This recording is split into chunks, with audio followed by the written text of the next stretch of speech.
മരുന്ന് കഴിക്കുന്നവരാണോ നിങ്ങൾ? തീർച്ചയായും നിങ്ങൾ ഇത് കേൾക്കണം.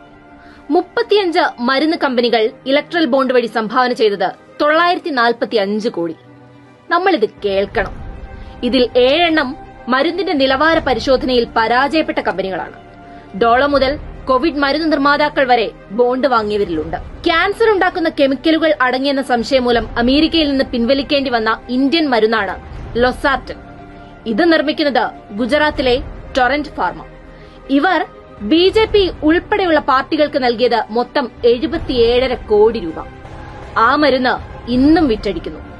അതാണ് ഇലക്ടറൽ ബോണ്ടിന്റെ ഗ്യാരണ്ടി. കോവിഡ് കാലത്ത് വ്യാപകമായി ഉപയോഗിക്കപ്പെട്ട റെംഡെസിവിർ മരുന്നിന്റെ നിർമ്മാതാക്കളാണ് സൈഡസ് ഹെൽത്ത് കെയർ.